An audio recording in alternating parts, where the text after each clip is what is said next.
Okay, so everybody should be open to page 625 in their math book. We're going to go ahead, you should have already completed the Am I Ready? And now we're going to check it. Remember, you may fix answers with your pencil if you need to. This will not be torn out or turned into me. This will stay in your math book. Okay, so the directions for numbers 1 through 3 say write a fraction to describe the part that is green. So we're just looking at each of these shapes and we are figuring out what part of that whole is green.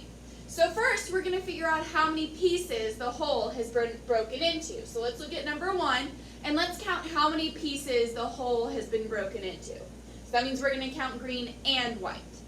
1, 2, 3, 4, 5, 6, 7, 8, 9, 10. So that means that our denominator is 10 because our whole has been broken into 8 pieces. Now, for the numerator, we count how many are green. How many out of that whole are green? 1, 2, 3, 4, 5, 6, 7. So number 1 has 7/10, 7 out of 10 pieces that are shaded green. Number 2, again, let's count how many pieces are in the whole. 1, 2, 3, 4, 5, 6, 7, 8, 9, 10. So, our denominator is 10. Now let's count how many are green. 1, 2. That means 2 out of 10 pieces are green, so 2/10 are green. Number 3. Well, I can tell that I have a lot of pieces, so instead of counting them one by one, I'm going to think of this shape as an array, because I can tell that it has the same number of rows and columns. So that means I'm going to count how many rows there are, and I'm going to count how many columns there are, and then I'm going to multiply them together to figure out how many pieces are in this whole. So, let's count the columns first. 1, 2, 3, 4, 5, 6, 7, 8, 9, 10. I have 10 columns, and I'm pretty sure I have the same amount of rows just by looking at it, but let's count them just in case. 1, 2, 3, 4, 5, 6, 7, 8, 9, 10. Yep, I do.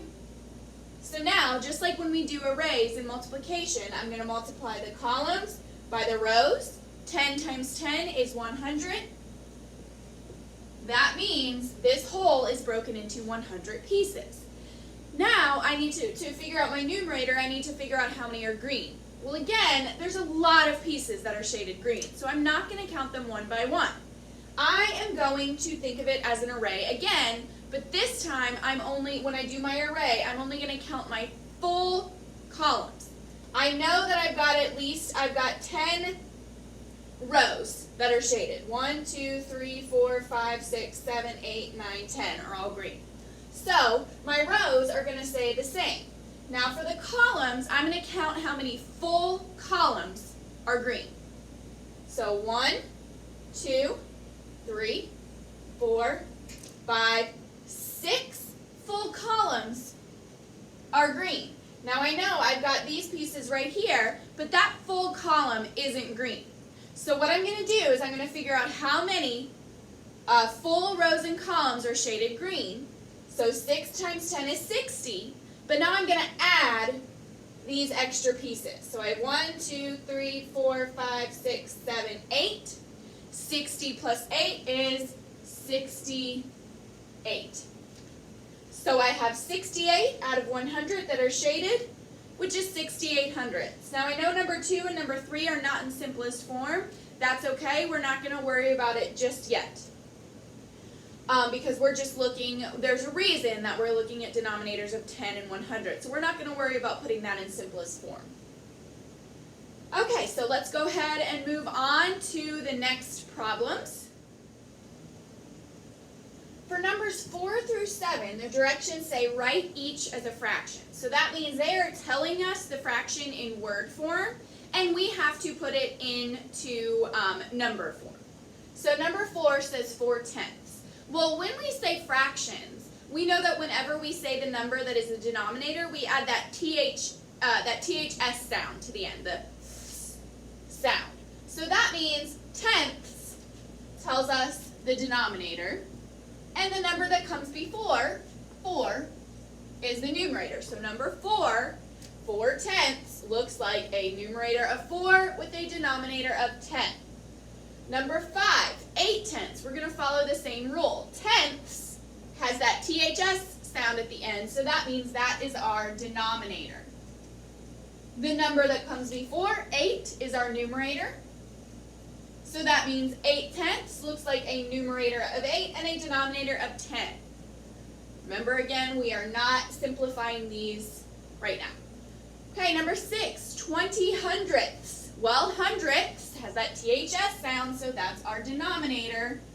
The number that comes before, 20, is our numerator. So we have 20 hundredths. Remember, we try not to say 20 100ths because that might sound like you're saying this fraction, which we are not. So we say 20 hundredths instead of 20 100ths. Okay, number 7. On Tuesday, 7 tenths of an inch of rain fell. Write the amount of rain as a fraction. So the only numbers we have are 7 and tenths. Tenths has that THS sound, so that's our denominator, and then the word for the number 7 comes before. So we have a numerator of 7 and a denominator of 10 to make 7 tenths. Now, for number 8 and 9, we are finding each unknown. So for one of these figures in number 8 and 9, they've given us the fraction. And then we have to figure out the numerator of the next fraction. And they gave us models. So what we're going to do, but we can see that they are equal.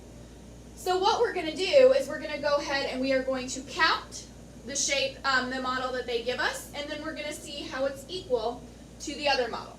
So they tell us that this first model is 1/5 because we have 5, 1, 2, 3, 4, 5 total pieces.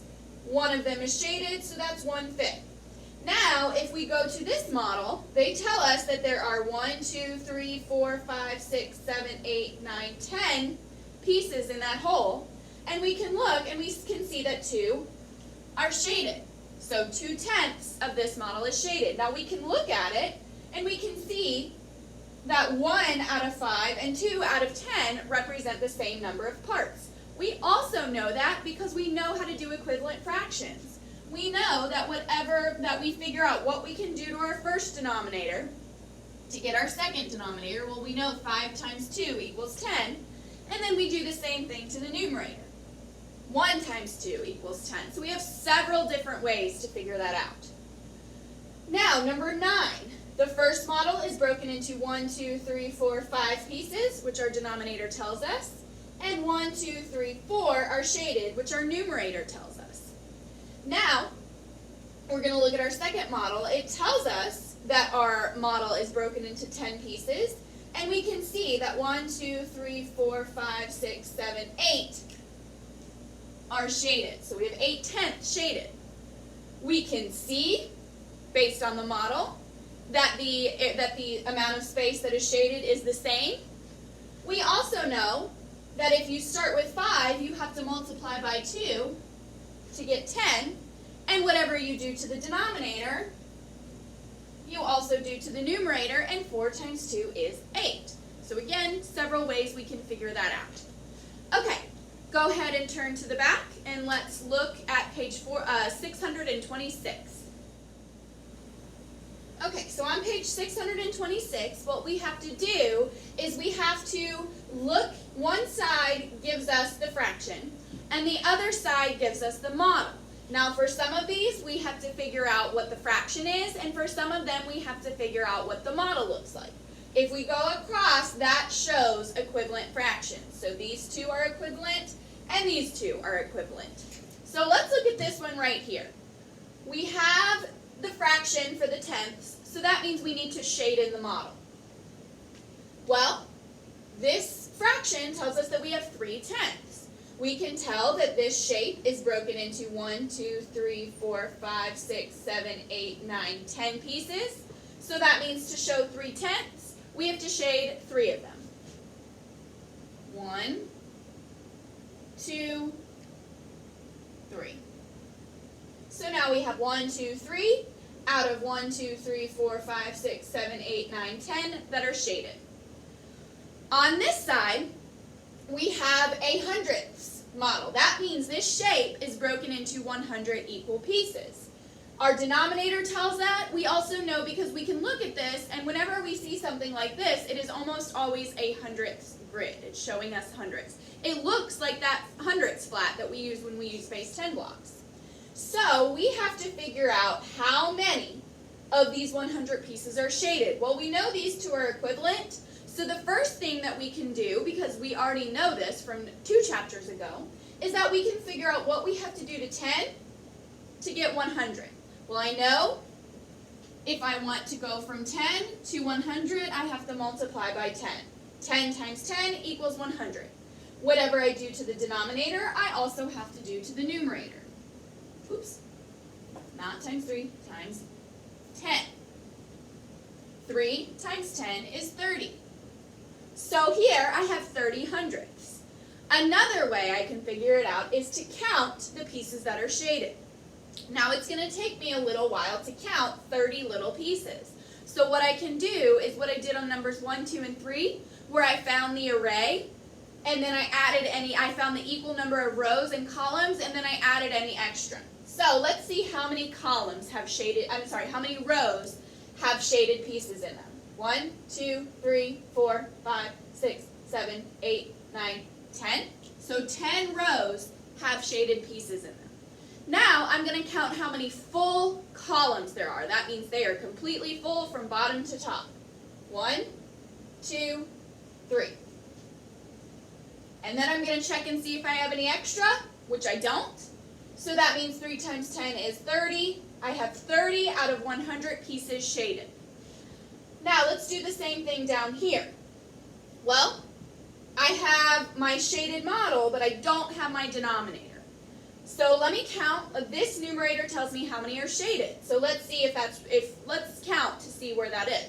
1, 2, 3, 4, 5, 6, 7, 8. I have 8 shaded pieces. Now to figure out the denominator, I'm going to count how many total pieces there are, shaded and unshaded. 1, 2, 3, 4, 5, 6, 7, 8, 9, 10. So that means my denominator is 10 because 8 out of 10 pieces are shaded. Now let's go over here. It tells us that this is 80 hundredths. And we know that 10 times 10 equals 100 and 8 times 10 equals 80. But now we have to figure out how many pieces to shade. Now I am not going to go through and shade 1, 2, 3, 4, 5, and so on until I get to 80. I'm going to figure out how I can do it using these arrays. Well, I know that the multiples of 80 that I can use here is the factors of 80 that I can use here is 8 times 10. So what I'm going to do is I'm going to make sure that there are 8 full columns of 10 that are shaded. So I'm going to go ahead and fill 8 full columns. 1, 2, 3, 4, 5, 6, 7, 8. Now I have 10 rows that have shaded pieces in them, and I have 8 full columns. Now notice how I said that. I said 10 rows that have shaded pieces and 8 full columns. Now that is different. I don't want to see how many rows and how many columns have shaded pieces. One of them has to be full. Now I can see how many columns and then how many full rows.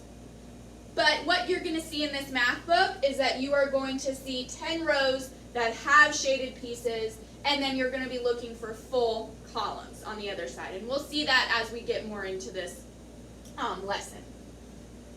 Okay, so that is just the review of things that you should have learned in the past.